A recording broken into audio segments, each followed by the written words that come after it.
بھائیوں کو اپنی گود میں لے کر کھلاتی ہیں، ایک ماں کی طرح پالتی ہیں۔ بھائی کو گود میں لے کر سارے محلے میں لے کر گھومتی رہتی ہے، سب کو بتاتی رہتی ہے یہ میرا بھائی ہے، یہ میرا بھائی ہے، خوش ہوتی ہے اپنے بھائی سے، کہتی ہے میرے بھائی کے جیسا کوئی نہیں۔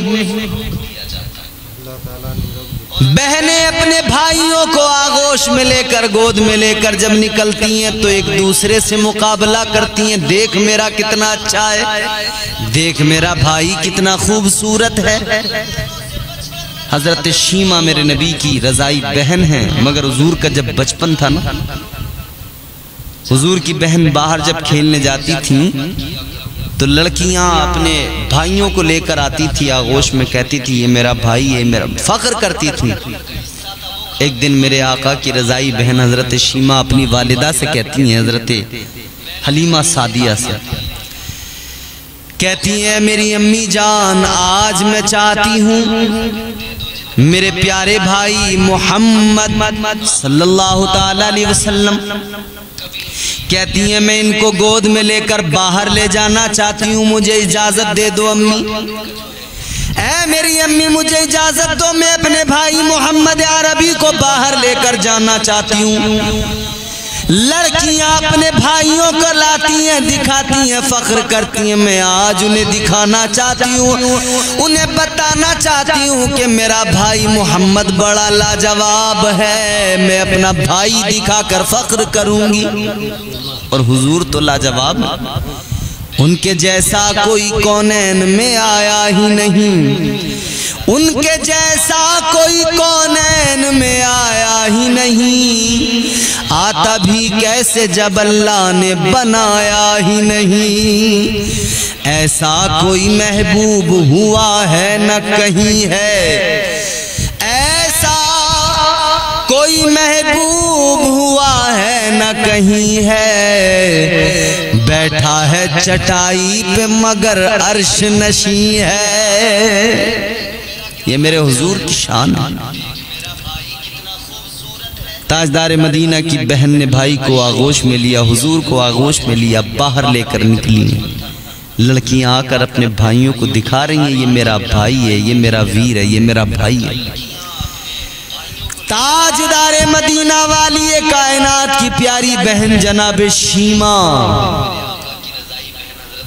یہ بھی آقا کو لے کر گئیں اور ان لڑکیوں سے کہنے لگی ہیں لڑکیوں تم نے اپنے اپنے بھائی تو دکھا دیے، اب ذرا میرا بھائی بھی دیکھ لو، اے لڑکیوں ذرا میرا بھائی بھی دیکھ لو۔ جب چہرے سے کپڑا ہٹا کر نقاب ہٹا کر آقا کا جلوہ دکھایا، حسن مصطفیٰ دکھایا، ساریوں نے دیکھا، اپنے بھائیوں کو گود میں لیے کھڑی ہیں، آقا کا جلوہ دیکھا، حسن مصطفیٰ دیکھا، ساری شرما گئی، اپنے اپنے بھائیوں کو لے کر جانے لگی، کہنے لگی اے شیمہ تیرا بھائی محمد تو خدا کی قسم لاجواب ہے۔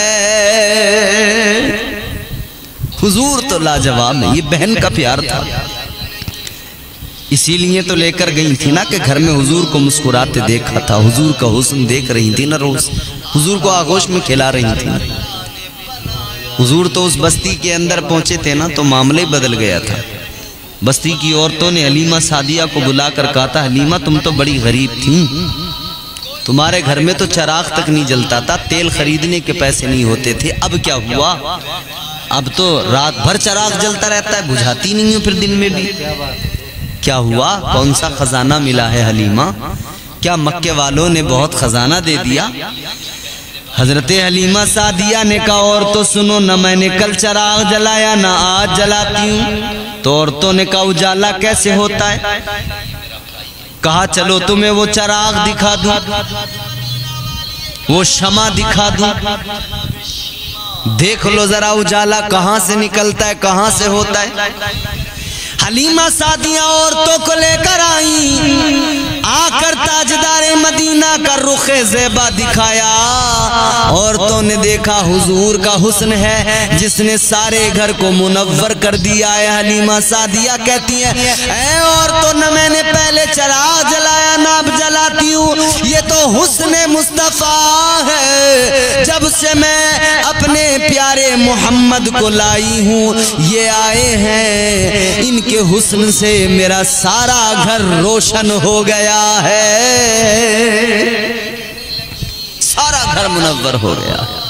لوگوں ایک جملہ میں عرض کرنے لگا ہوں، تاجدار مدینہ کا حسن ایسا، حلیمہ سعدیہ کے مکان میں آقا پہنچ جائیں، حضور کی آمد کی برکت سے اس پورے مکان میں اجالا ہو جاتا ہے، تو یقین رکھنا میرا وجدان میرا ایمان، جب آقا کے پہنچنے پر حلیمہ کا مکان روشن ہو جائے، جب آقا کے پہنچنے پر حلیمہ کا مکان روشن ہو سکتا ہے، تو آقا جب ہم گناہگاروں کی قبر میں تشریف لائیں گے تو ہماری قبریں بھی حسن مصطفیٰ سے منور ہو جائیں گی، ہماری قبریں بھی روشن ہو جائیں گی۔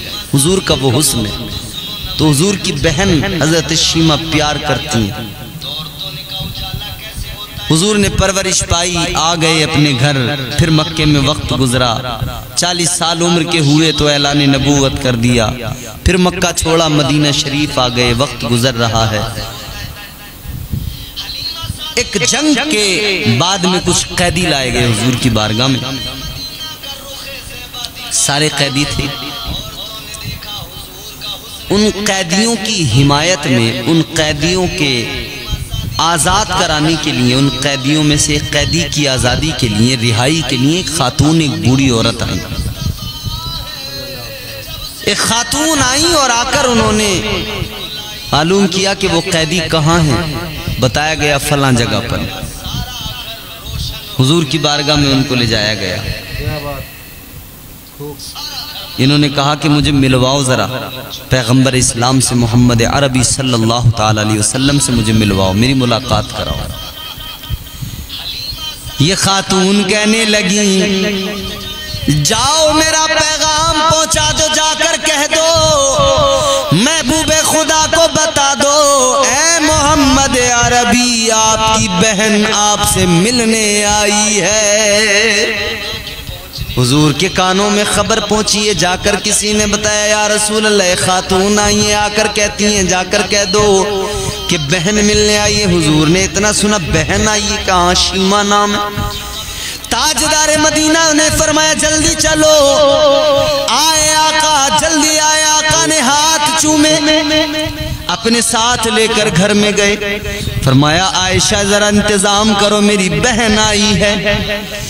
گھر میں اچھے انتظام کیے گئے، کھانے کا اہتمام کیا گیا، میرے آقا نے پیار بھری باتیں فرمائیں، پھر آقا نے فرمایا میری بہن بڑے دن بعد میں ملی ہو، بتاؤ کیسے آنا ہوا؟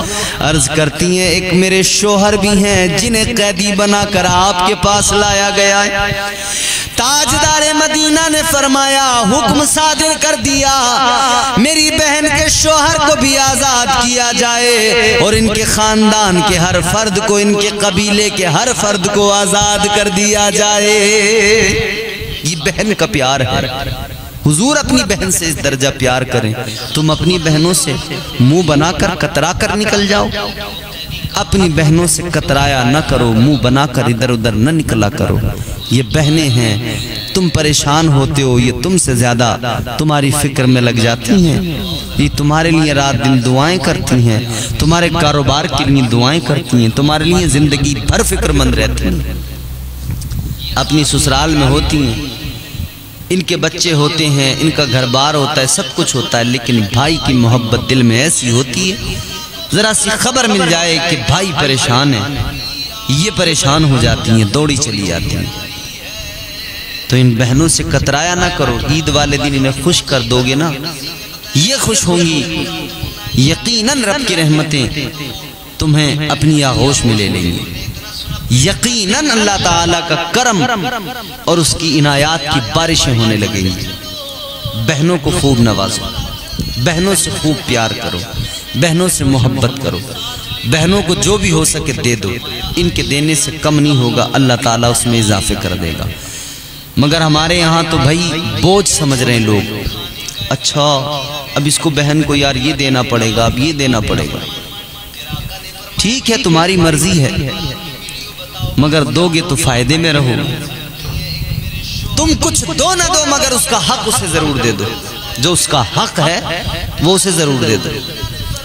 باقی تم سے کچھ دو نہ دو، وہ تمہاری محبت تمہاری مرضی رہ گئی۔ مگر عجیب تماشا ہے، ہر بہن بہن بھی ہے، اور جب وہ سسرال پہنچی تو کسی کی بیوی ہے، وہاں جا کر یہ اپنے شوہر پہ پریشر بناتی ہے کہ اپنی بہنوں سے مطلب نہ رکھے، اور اس کے بھائی کے گھر میں جو ہے وہ اس کے بھائی پہ دباؤ بناتی ہے کہ یہ اپنے بہنوں سے نہ رکھے۔ یہ اپنے بھائی کے لیے مرتی ہے، وہ اپنے بھائی کے لیے مرتی ہے، اور دونوں ایک دوسرے کے اپنے اپنے شوہروں پہ دباؤ بناتی ہیں کہ اپنی بہنوں سے زیادہ رغبت نہ رکھو، تمہاری بہنیں ایسی ہیں، تمہاری بہنیں ویسی ہیں۔ دونوں ایک دوسرے کے اپنے اپنے شوہروں سے ان کی بہنوں کی برائیاں بھی کریں گی، ان کی ماؤں کی برائیاں بھی کریں گی، اور کوشش یہ ہوگی کہ یہ ہماری ماں سے بہت محبت کرنے لگ جائے، ہماری بہنوں سے محبت کریں اور اپنی بہنوں کو چھوڑ دیں۔ یہ دقتیں جو آج کل ہمارے گھروں میں، جانتے ہو وجہ کیا ہے؟ ہر بیوی کسی کی بہن ہے۔ جب وہ آگے اپنی نند کے ساتھ اچھا سلوک نہیں کرے گی تو وہ کیسے توقع کرتی ہے کہ اس کی بھابھی اس کے ساتھ اچھا سلوک کرے گی؟ جب وہ اپنی نند کو دیتے ہوئے کترائے گی تو وہ کیسے سوچ سکتی ہے کہ اس کی بھابھی اسے دیتے ہوئے خوش ہوگی، وہ بھی کترائے گی؟ تو تم جیسا بوؤ گے ویسا کاٹو گی، جیسی کرنی ویسی بھرنی۔ بدلنا ہے اگر ان چیزوں کو تو تم بے وجہ شوہروں پر دباؤ نہ بنایا کرو، بلکہ ان سے کہا کرو اپنی بہنوں کو دیں۔ وہ اپنی بہنوں کے ساتھ پیار کریں گے، محبت کریں گے، ان کے ساتھ لگاؤ وابستگی رکھیں گے، تمہارے بھائی تمہارے ساتھ وابستگی لگاؤ رکھیں گے، یہ اس کا تمہیں انعام ملے گا، یہ اس کا تمہیں اچھا صلہ ملے گا۔ تو خدا را گھروں کے ماحول بہتر کریں، اپنے گھروں کا ماحول خوشگوار بنائیں، اچھا ماحول بنائیں، تاکہ ایک دوسرے میں محبتیں ہوں، پیار ہو۔ ورنہ تو آج کل ہو کیا رہا ہے، عورت چاہتی ہے، بیوی چاہتی ہے میرا شوہر میرے قابو میں رہے، اپنے گھر والوں سے مطلب نہ رکھے، میرے میکے والوں سے مطلب رکھے، بس ان سے ہی مطلب رہے، اس کا بس ان سے ہی مطلب رکھے، میرے بھائی سے، میری بہنوں سے، میری امی سے، میرے ابو سے، ان کی عزت کرے، اپنے ابا کی عزت نہ کرے، اپنی ماں کی عزت نہ کرے، اپنی بہنوں کی عزت نہ کرے۔ کیوں نہ کرے؟ تیری ماں، اس کی ماں روحانی ماں ہے، لیکن اس کی جو اصل ماں ہے جس نے اسے پیدا کیا، جنم دیا ہے، وہ اصل ماں وہ اس سے امید نہیں لگاتی ہوگی کہ میرا بیٹا ہے۔ عید کے دن دیکھو لوگ سارے محلے سے عید ملیں گے، باپ کو چھوڑ دیں گے، باپ سے عید نہیں ملیں گے، کہیں گے شرم آ رہی ہے باپ سے عید ملتے ہوئے۔ عید کے دن گھر میں چھولے، چاول، گوشت، بریانی، زردہ، قورمہ بنا کر لوگوں کو کھلانے والوں، شکرانے بنا کر کھلانے والوں، پہلے یہ سوچا کرو کیا تم نے ایک لقمہ اپنے باپ کو بھی کھلایا ہے؟ کیا تم نے ایک لقمہ اپنی ماں کو بھی کھلایا ہے؟ ساری دنیا کو عید کی مبارکباد دینے سے پہلے یہ سوچا کرو کیا تم نے اپنی ماں کو مبارکباد دی، اپنے باپ کو مبارکباد دی؟